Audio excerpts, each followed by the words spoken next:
함께 나누실 말씀 신명기 13장 1절에서 11절까지 함께 살펴보도록 하겠습니다. 신명기 13장 1절에서 11절까지 말씀 한 절씩 교독하도록 하겠습니다. 제가 먼저 읽겠습니다. 너희 중에 선지자나 꿈꾸는 자가 일어나서 이적과 기사를 내게 보이고 그가 내게 말한 그 이적과 기사가 이루어지고 너희가 알지 못하던 다른 신들을 우리가 따라 섬기자고 말할지라도 너는 그 선지자나 꿈꾸는 자의 말을 청종하지 말라. 이는 너희의 하나님 여호와께서 너희가 마음을 다하고 뜻을 다하여 너희 하나님 여호와를 사랑하는 여부를 알려하사 너희를 시험하심이니라. 너희는 너희의 하나님 여호와를 따르며 그를 경외하며 그의 명령을 지키며 그의 목소리를 청종하며 그를 섬기며 그를 의지하며 그런 선지자나 꿈꾸는 자는 죽이라. 이는 그가 너희에게 너희를 애굽 땅에서 인도하여 내시며 종되었던 집에서 속량하신 너희의 하나님 여호와를 배반하게 하려 하며 너희 하나님 여호와께서 내게 행하라 명령하신 도에서 너를 꿰어내려고 말하였음이라. 넌 이같이 하여 너희 중에서 악을 제할지니라. 내 어머니의 아들 곧 내 형제나 내 자녀나 내 품의 아내나 너와 생명을 함께하는 친구가 가만히 너를 깨어 이르기를 너와 내 조상들이 알지 못하던 다른 신들 곧 내 사방을 둘러싸고 있는 민족 혹 내게서 가깝든지 내게서 멀든지 땅 이 끝에서 저 끝까지에 있는 민족의 신들을 우리가 가서 섬기자 할지라도 너는 그를 따르지 말며 듣지 말며 긍휼히 여기지 말며 애석히 여기지 말며 덮어 숨기지 말고 너는 용서 없이 그를 죽이되 죽일 때 내가 먼저 그에게 손을 대고 후에 뭇 백성이 손을 대라. 너를 인도하여 내신 내 하나님 여호와 너를 꿰내어 너는 돌로 쳐 죽이라. 함께 봅니다. 그리하면 온 이스라엘이 듣고 두려워하여 이 같은 악을 다시는 너희 중에서 행하지 못하리라. 아멘. 여러분들은 신앙생활 하시면서 어떤 기적을 체험해 보셨습니까? 이 거품을 물고 쓰러지는 사람에게서 귀신을 나가는 걸 이렇게 본 적도 본 분이 있다고 하시더라고요.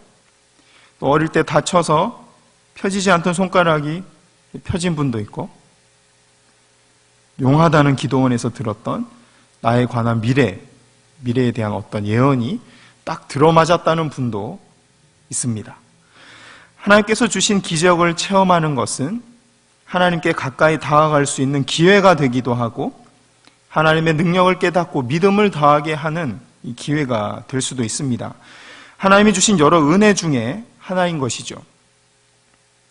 이처럼 하나님께서 우리에게 기적이나 환상 등의 신비한 경험을 주신 이유는 하나님의 능력과 하나님의 주인 되심을 나타내고 하나님만이 우리의 구원자라는 사실을 깨닫게 하기 위함인 것입니다.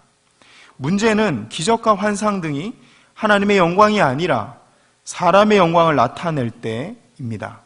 예를 들어서 치유의 은사를 받은 사람이 있다고 가정해 보겠습니다. 하나님이 주신 치유의 은사는 축복입니다. 또 자신에게 그 주어진 은사를 가지고 병든 사람을 고치고 전도하는 것 또한 선한 일일 것입니다. 그런데 사람들이 하나님이 아니라 치유를 베푸는 그 사람에게 주목하게 되고 하나님의 말씀보다 치유의 은사를 가진 그 사람의 말을 더 중요하게 여기는 순간 그때부터는 죄가 되는 것입니다. 그때부터는 치유의 은사를 베풀면 베풀수록 사람들이 하나님을 떠나게 만드는 일이 되고 더 많은 죄를 짓게 되는 것입니다. 그러므로 우리가 건강한 신앙생활을 하기 위해서는 눈에 보였다가 금방 사라지는 기적이나 환상, 특별한 은사에 주목하기보다는 변하지 않는 하나님의 말씀에 창념하고 주목해야 되는 것입니다. 또 여기저기에 나타나는 기적이나 은사 받았다는 사람을 찾아다니기보다는 자기 자신의 마음 중심이 진정으로 하나님을 향하고 있는지 늘 면밀히 살펴봐야 할 것입니다. 그럴 때 하나님께서 나에게 주신 은사나 기적들이 올바로 사용될 수 있습니다. 나에게 주신 은사들, 즉 경제력이나 지식, 음악이나 미술 등과 같은 예술적인 능력, 뛰어난 리더십, 그리고 신비로운 신앙 체험, 이러한 것들이 예수님이 하나님의 아들이시고 그분이 우리의 구원자 된다는 사실을 드러내기 위한, 나타내기 위한 도구와 방편으로 올바르게 사용될 수 있는 것이죠. 그런데 오늘 본문에는 그런 은사와 신비로운 체험들을 자기 이름을 높이는 데 사용하고 우상 숭배에 빠지는 그런 사람들에 관한 이야기가 기록되고 있습니다. 1절에서 3절 제가 다시 한번 읽어드리겠습니다. 너희 중에 선지자나 꿈꾸는 자가 일어나서 이적과 기사를 내게 보이고 그가 내게 말한 그 이적과 기사가 이루어지고 너희가 알지 못하던 다른 신들을 우리가 따라 섬기자고 할지라도 너는 그 선지자나 꿈꾸는 자의 말을 청종하지 말라.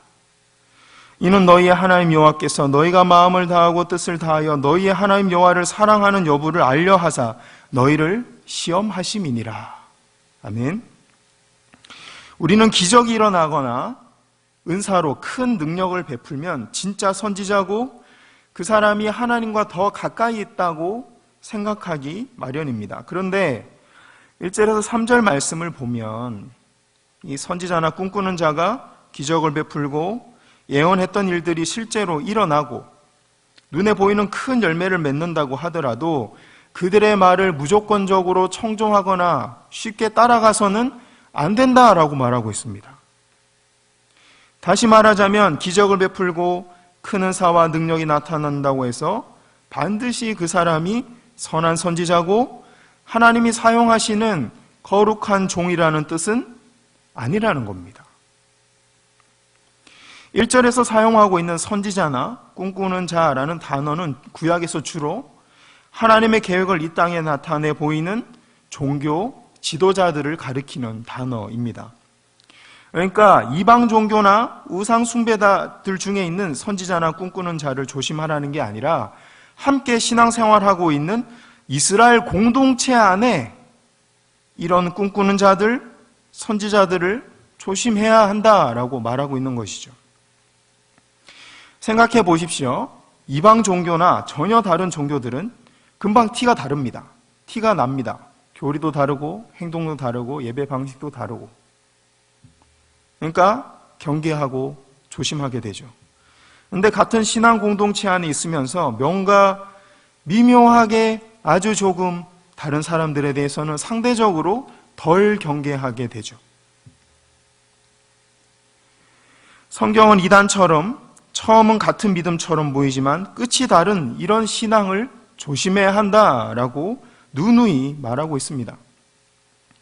우리는 우상 숭배자나 거짓 선지자가 막연히 멀리 있다고 느끼지만 실제로는 함께 신앙생활하는 공동체나 한 집에 살고 있는 가족들 중에 있다라고 말씀하고 있는 것이죠. 그래서 1절에서 5절 말씀에는 함께 신앙생활하는 종교 지도자들 중에 거짓 선지자들을 조심해야 한다라고 말씀하고 있고 6절과 11절에서는 가족들 중에 우상 숭배자들을 조심해야 한다라고 말씀하고 있습니다. 너희 부모나 형제 자매 중에 우상 숭배자들을 찾아내고 돌로 쳐서 죽이라고까지 말하고 있는 것이죠. 문제는 이런 선지자나 꿈꾸는 자들이 하는 예언이 실제로 맞아떨어지고 기적이 일어나기 때문에 사람들이 그들을 믿고 따르게 된다는 데 있습니다. 그런데 거짓 선지자들인데 왜 능력이 나타날까요? 요한계시록을 읽어보면 마귀를 따르는 자들도 사람을 고칠 수 있고 능력을 행할 수 있다고 분명히 성경에 기록되어 있습니다. 능력이 나타난다고 반드시 선한 게 아닌 거죠. 분별을 해야 되는 겁니다.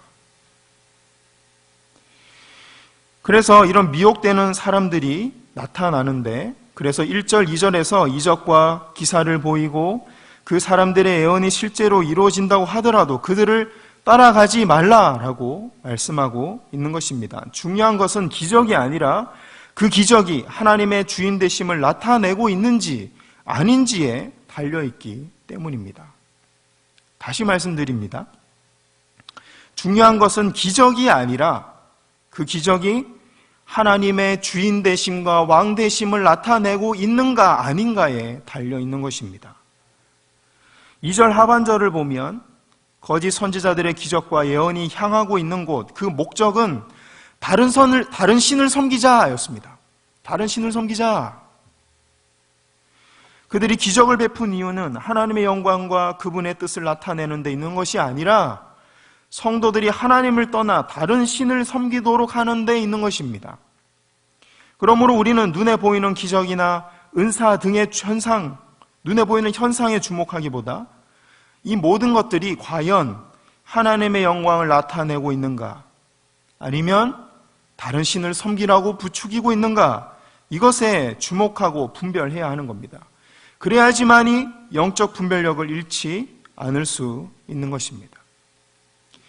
그래서 3절 하반절은 하나님이 이런 거짓 선지자들을 우리에게 허락하신 이유가 우리의 분별력을 시험하기 위해서라고 말씀하고 있습니다. 한 가지 더 주의해야 할 것은 여기서 말하는 은사, 능력 또는 다른 신과 우상이 멀리 있는 게 아니라는 것입니다. 서두에 말씀드렸던 것처럼 많은 물질, 지적인 능력, 예술적인 능력, 다른 사람을 공감하고 위로하는 능력, 주방에서 음식을 잘하는 능력, 뛰어난 리더십 등이 바로 하나님 우리 각자에 허락하신 은사와 능력입니다. 이런 능력으로 우리 신앙생활 가운데 하나님을 나타내고 복음을 더 효율적으로 전할 수 있도록 주신 것이죠. 그런데 이 많은 물질로 자신의 이름을 높이거나 뛰어난 리더십으로 성도들이 하나님이 아닌 자기 자신을 따르도록 만든다면 이것은 죄가 되는 것입니다. 자기 자신이 하나님의 자리에 서서 성도들을 미혹하는 다른 신이 되고 마는 것입니다. 본인이 하나님의 자리에 올라서 본인이 다른 신이 되는 거죠. 눈에 보이는 현상만 보면 분명히 교회를 섬기는 일이고 누가 봐도 선한 일인데 영적으로는 성도님들이 하나님을 떠나도록 만드는 우상 숭배이며 자기 자신이 하나님의 자리에 서서 신이 되려고 하는 배교 행위와 다를 바가 없는 것입니다. 결국 신앙이란 기적이나 체험을 믿는 것이 아니라 변하지 않는 성경 말씀을 붙들고 영원하신 하나님을 의지하는 믿음을 가지는 것입니다. 이것이 바로 신앙 생활입니다. 우리는 기독교 역사에서 기적에 웃고 우는 사람들, 신비한 체험에 휘둘리는 사람들, 이러한 사람들이 신비주의, 열광주의, 은사주의 등 수없이 많은 이단에 빠졌다는 사실을 기억하고 늘 경계해야 할 것입니다. 또한 거짓 선지자들은 멀리 있는 것이 아니라 신앙 공동체 안과 우리 가족 안에 있을 수 있다는 것을 기억하고 늘 깨어서 분별해야 할 것입니다. 12절부터는 이스라엘 공동체 안에 이런 일이 실제로 일어난다면 이렇게 대처해야 한다라고 모세가 예를 들어서 설명하고 있습니다. 12절부터 17절까지 말씀 교독하겠습니다. 제가 먼저 읽겠습니다. 내 하나님 여호와께서 내게 주어 거주하게 하시는 한 성읍에 대하여 내게 소문이 들리기를 너희 가운데서 어떤 불량배가 일어나서 그 성읍 주인을 유혹하여 이르기를 너희가 알지 못하던 다른 신들을 우리가 가서 섬기자 한다 하거든. 너는 자세히 묻고 살펴보아서 이런 가정한 일이 너희 가운데 있다는 것이 확실한 사실로 드러나면 너는 마땅히 그 성읍 주민들을 칼날로 죽이고 그 성읍과 그 가운데 거주하는 모든 것과 그 가축을 칼날로 진멸하고 또 그 속에서 빼앗아 차지한 물건을 다 거리에 모아놓고 그 성읍과 그 탈취물 전부를 불살라 내 하나님 여호와께 드릴지니 그 성읍은 영구히 폐허가 되어 다시는 건축되지 아니할 것이라. 너는 이 진멸할 물건을 조금도 내 손에 대지 말라. 그리하면 여호와께서 그의 진노를 그치시고 너를 긍휼히 여기시고 자비를 더하사 내 조상들에게 맹세하심 같이 너를 번성하게 하실 것이라. 아멘. 모세는 여기서 한 성읍 전체가 우상 숭배에 빠졌다는 소문이 들릴 경우에 대해서 이야기하고 있습니다. 그럴 경우에는 14절에서처럼 먼저 그 성읍에 대해서 자세히 조사한 후에 15절에서 17절 말씀대로 그 성읍에 있는 사람과 짐승들을 모두 죽이고 물건들은 모두 불태우라 라고 말씀합니다. 하나님은 왜 이렇게 잔인한 명령을 하신 걸까요? 한 성읍이 우상숭배에 깊이 빠졌다는 소문이 다른 성읍에 퍼질 정도라면 이 일은 하루아침에 벌어진 일이 아니라는 뜻입니다. 처음에는 우상숭배자들을 쫓아냈는지 모르지만 나중에는 그러려니 하고 방치하고 묵인했던 것이죠. 방치하고 묵인하는 시간이 길어지자 나중에는 우상숭배에 동조하게 됐고 결국에는 성읍 전체가 거리낌 없이 우상숭배에 가담하게 된 것입니다. 그때부터는 우상숭배가 잘못됐다고 외치고 하나님만 섬겨야 한다고 가르치는 사람이 오히려 불이익을 당하고 따돌림 당하는 분위기가 되고 만 것이죠. 그래서 하나님은 이 성읍을 진멸해서 더 이상 다른 성읍들이 우상숭배에 빠지지 않도록 보호하실 수밖에 없었던 것입니다. 크게 두 가지 예를 들 수 있는데요. 오늘날 동성애와 신천지가 그 예입니다. 불과 제가 어렸을 적에 한 20년 전만 하더라도 동성애라는 단어를 들어보기 힘들었습니다. 그리고 동성애라는 단어가 나오고 동성애자라는 사람이 나타나면 다들 돌로 쳐서 죽일 분위기였죠. 그런데 이 일이 반복되고 동성애 축제가 반복되고 TV에 동성애 드라마가 나오고 극장에 동성애 영화가 나오고 이 일이 계속 반복되다 보니까 사람들이 어떻게 했어요? 그러려니. 그리고 작년 올 봄까지만 해도 어땠습니까? 동성애를 보호하는 법까지 만들어져서 이제는 동성애가 잘못됐다고 말하는 사람들이 이 감옥에 갈 판이 되었습니다. 신천지도 처음에는 기독교 안에 있는 소수의 이단일 뿐이었습니다. 기독교가 신천지를 무시하고 방치하는 사이에 그들의 덩치가 너무 커져서 나중에는 어찌할 방법이 없었습니다. 이단 신천지가 오히려 정통 기독교를 공격하고 교회를 무너뜨리려고 특공대를 보내고 있었죠. 하나님은 한국교회가 해결할 수 없었던 신천지 문제, 오랫동안 교회가 해결해 달라고 기도해왔던 이 신천지 문제를 지금 코로나 바이러스라는 생각지도 못한 방법을 통해서 해결해주고 계십니다. 세월호 사건이 일어나기 전까지 세상 사람들이 봤을 때 구원파도 기독교였습니다. 마찬가지로 코로나 사태가 벌어지기 전까지는 세상 사람들이 봤을 때 신천지도 똑같은 그냥 기독교 교회였습니다. 하나님은 기독교 안에 썩어가고 있는 신천지라는 이 부분을 도려내지 않으면 기독교 전체가 거룩성을 잃어버리고 나머지 부분들까지 썩을까봐 심판을 시작하신 것입니다. 그것도 신천지 뿌리까지 송두리째 뽑고 계신 것을 우리 모두가 지금 보고 있습니다. 15절에서 17절까지 우상 숭배하는 성읍에 대한 심판도 마찬가지입니다. 15절에는 성읍 주민들과 가축들과 살아있는 모든 것을 다 칼로 죽이라 라고 말씀하십니다. 또 16절에는 성읍에서 빼앗은 탈취물들도 모두 불에 태워 없애라 라고 말씀하고 계십니다. 아니, 우상 숭배를 하고 다른 성읍 주민들이 우상 숭배하도록 유혹한 것은 사람인데 왜 죄 없는 짐승들까지 죽이고 아무 상관없는 물건들까지 아깝게 다 태우라고 하신 걸까요? 이 동서고금을 막론하고 우상 숭배자들은 제사 때 주로 짐승을 제물로 바쳤습니다. 또 고대 사회에서 우상 숭배 제사 때는 대부분 성행위가 수반되었습니다. 사람과 사람 뿐만 아니라 사람과 짐승이 성행위를 하는 경우도 있었습니다. 그래서 레위기 18장 23절은 짐승과 교합하는 자는 죽이라 라고 이 성경 첫 머리부터 쓰고 있는 것이죠. 하나님이 명령하신 겁니다. 이런 사실들을 통해 보면 우상 숭배하는 사람뿐만 아니라 그들이 기르던 짐승들까지 우상 숭배에 사용됐고 부정하고 음란한 일에 사용됐다는 것을 알 수 있습니다. 그래서 하나님은 사람 외의 모든 생물까지 다 죽이라 라고 말씀하신 거죠. 탈취물도 마찬가지입니다.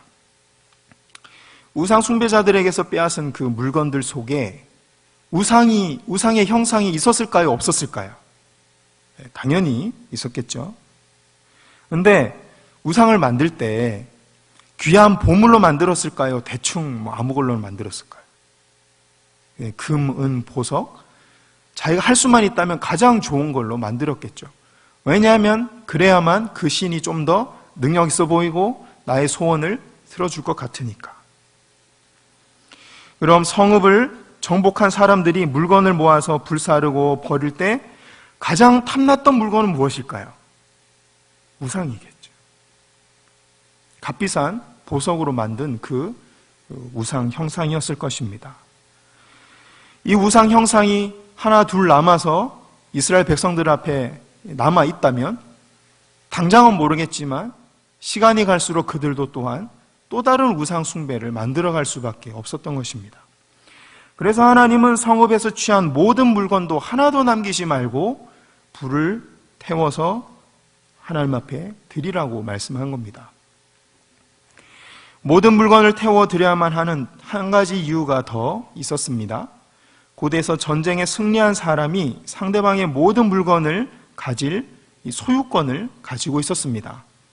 한편 이스라엘 사람들이 짐승이나 물건을 불에 태운다는 것은 하나님께 올려드린다라는 의미를 가지고 있었습니다. 그러니까 전쟁에서 빼앗은 물건을 하나도 빼지 않고 하나님께 불태워 드리는 것은 하나님이 이 전쟁의 승리자라는 것을 인정한다라는 뜻이며 하나님만이 유일한 신이라는 신앙 고백을 가지고 있었습니다. 그래서 18절은 우상 숭배한 성읍을 잔인할 정도로 심판하는 것을 여호와의 목전에서 정직한 일이다 라고 오히려 칭찬하고 두둔하고 있는 것입니다. 오늘 본문에서 말씀하고 있는 내용은 크게 세 가지로 정리할 수 있습니다. 첫째, 금방 사라져버릴 기적과 은사가 아니라 변하지 않는 하나님의 말씀을 믿어야 한다는 것입니다. 이것이 바로 신앙이고 현상에 좌우되지 않는 견고한 믿음을 가지는 비결이다라고 말씀하고 있습니다. 두 번째, 교회와 가정 안에 있는 거짓 선지자들을 조심해야 한다고 말씀합니다.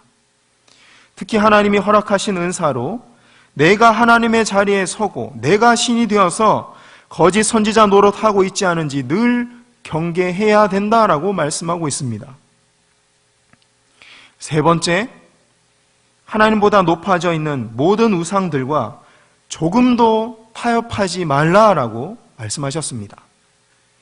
반짝이고 좋아 보이고 아까워서 버릴 수 없는 것들, 사람들과 좋은 관계를 유지하기 위해서 적당히 타협하고 있는 것들을 모두 끊어야 한다라고 말씀하고 있는 것입니다.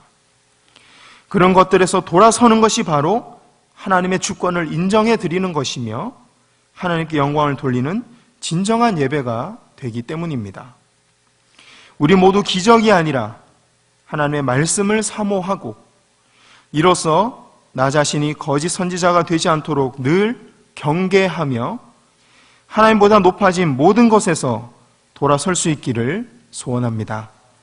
그런 신앙생활을 사모하는 우리 모두에게 하나님께서 더 큰 기적과 은혜를 부어주실 줄 믿습니다. 기도하겠습니다.